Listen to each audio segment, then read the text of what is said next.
Hello friends, welcome to Jeetlo IIT.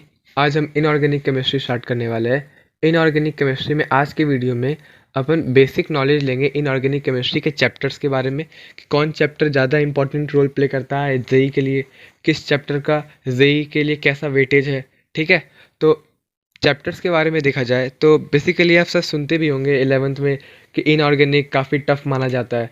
तो basically ये tough नहीं है, इसमें बेसिकली क्या है, याद करना बहुत ज़्यादा रहता है कि आपको इसमें क्या होता है कि याद ज़्यादा करना पड़ेगा इसमें आपको कि जो फैक्ट्स है। और इसमें खास बात यही है कि आपसे जो बताया जा रहा है सिर्फ वही पूछा जाएगा। फिजिक्स और मैथ्स में क्या है कि एक टॉपिक पढ़ा दिया गया और उससे बेसिक आपको अलग अलग टाइप के क्वेश्चन पैटर्न स्टार्ट दे देगा। लेकिन इनऑर्गेनिक में नहीं है, जो आपको पढ़ाया जाएगा सेम आपको और सही सवाल पूछा जाएगा, कुछ अल्टर नहीं मिलेगा आपको। जो बताया जाएगा उससे आप अच्छे से नोट कीजिएगा और जो जो इन्फॉर्मेशन देंगे छोटी से छोटी हर बात को बस नोट करते चलिएगा और आपका इनऑर्गेनिक बिल्कुल परफेक्ट हो जाएगा। ठीक है, तो सबसे पहले बेसिक ओवरव्यू देखते हैं अपन इस चैप्टर में, इस सब्जेक्ट में पढ़ना क्या है पूरे 11-12 में। और इनऑर्गेनिक काफ़ी स्कोरिंग होता है अगर आप पूरे नोट्स को अगर ध्यान से पढ़े, क्योंकि एक बात तो कंफर्म कह रहा हूँ कि अगर आप सिर्फ नोट्स को ही पढ़ेंगे, जो मैं बता रहा हूँ अगर सिर्फ उस नोट्स को ही पढ़ेंगे तो बहुत इनफ है किसके लिए, जेई के लिए।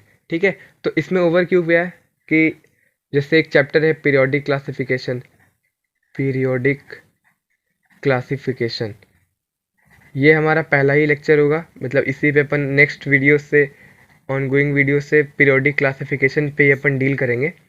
फिर उसके बाद ये काफ़ी इंपॉर्टेंट है, ठीक है, जिस पे स्टार मार्क कर रहा हूँ वो बहुत इंपॉर्टेंट है पॉइंट। अगर जेई पॉइंट ऑफ व्यू से अगर ज़्यादा वेटेज होगा तो पीरियोडिक क्लासिफिकेशन उसका अगर एग्ज़ाम पॉइंट ऑफ व्यू से नहीं, आगे आने वाले चैप्टर्स में भी इसका नॉलेज बहुत हद तक रिक्वायर्ड है। एक आया बिन, बेसिक इनऑर्गेनिक नॉमेनक्लेचर, ठीक है, ये भी इंपॉर्टेंट है, छोटा सा है, काम आएगा, ज़्यादा इंपॉर्टेंट नहीं है। केमिकल बॉन्डिंग, इससे तो सब अच्छे से परिचित होंगे, है ना। चौथा में जैसे आ जाएगा हाइड्रोजन, ठीक है, ये सब चैप्टर्स है, ये सब काम में आएंगे। और जैसे पचमा में ले लेते हैं एस ब्लॉक, फिर छठा में पी ब्लॉक। ठीक है, अगर 11th के सिलेबस में पी ब्लॉक सिर्फ ग्रुप 13 to 14 पढ़ना है अपन को। ठीक है, ये क्या हुआ, 11th का सिलेबस हुआ। उसके बाद 15 to 18 अपन 12th में शायद पढ़ेंगे, है ना। P block 15 to 18 upon 12th में पढ़ेंगे। और 8th बाकी इंपॉर्टेंट जैसे ट्रांजिशन एलिमेंट्स, ये सब अपन जानेंगे, वाटर ट्रांजिशन एलिमेंट्स सब पीरियोडिक क्लासिफिकेशन से रिलेटेड है, ट्रांजिशन एलिमेंट्स। फिर उसके बाद और जो इम्पोर्टेंट है वो क्या है, कोऑर्डिनेशन कंपाउंड्स, इसके बारे में भी लिखते हैं अपन, coordination compounds, coordination compounds short में लेके छोड़ रहा हूँ। फिर एक टॉपिक आएगा मेटलर्जी, ये भी बहुत इंपॉर्टेंट चैप्टर है जिस पे मैं रेड मार्क ये ऐसे स्टार मार्क कर रहा हूँ। These are basically very important. Chemical bonding तो भाई है ही, है ना।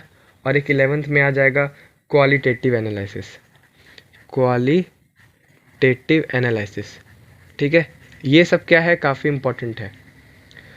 इन चैप्टर्स में अगर आपको बताया जाए कि पीरियोडिक क्लासिफिकेशन से आपका ये केमिकल बॉन्डिंग रूल हुआ है, ठीक है, पीरियोडिक क्लासिफिकेशन में केमिकल बॉन्डिंग का बहुत, मतलब केमिकल बॉन्डिंग में पीरियोडिक क्लासिफिकेशन का बहुत यूज़ होता है। ठीक है, सबसे खासकर तो नेगेटिविटी ये सब।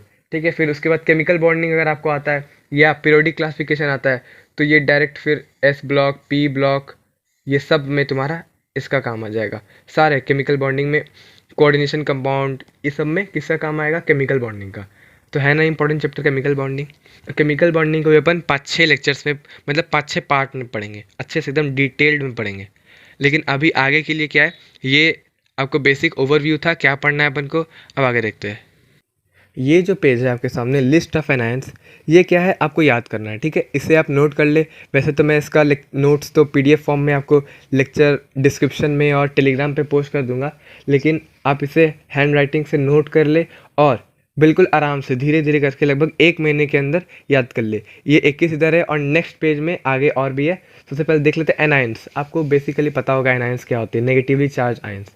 ठीक है। तो जैसे कार्बोनेट, सिलिकेट, 2 बार सिलिकेट है, दोनों को मिसप्रिंट में समझिएगा, 2 बार सिलिकेट ही है। सल्फेट, सल्फाइड, ये सब आपको याद होने चाहिए, ठीक है ना। हैलेट में जैसे देखा जाए एक्स यहाँ पे कोई भी ये हो सकता है, हैलोजन्स होते हैं जैसे क्लोरीन, आयोडीन, कुछ भी हो सकते हैं यहाँ पे।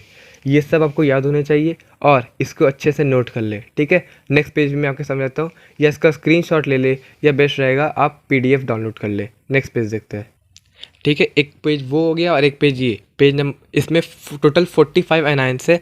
इस एनाइन की लिस्ट को आपको याद करनी चाहिए, ठीक है, क्योंकि जब अपन केमिकल बॉन्डिंग स्टार्ट करेंगे तो इन सब के बारे में हम सबका स्ट्रक्चर्स बनाएंगे, सबके बारे में डिटेल में जानेंगे, ठीक है। तो उतना टाइम इनफ है आपके लिए याद करने के लिए। अभी के लिए इतना ही। इस लेक्चर में छोटा सा ही लेक्चर था, बेसिक नॉलेज देने के लिए क्या है इनऑर्गेनिक केमिस्ट्री। बिल्कुल डरना नहीं है, आप और हम साथ मिलके इनऑर्गेनिक केमिस्ट्री को टैकल कर लेंगे। नेक्स्ट लेक्चर से अपन पीरियोडिक टेबल स्टार्ट कर लेंगे और पीरियोडिक टेबल काफ़ी इंपॉर्टेंट चैप्टर है, इसे ध्यान से पढ़िएगा, ठीक है। अभी के लिए इतना ही, थैंक यू।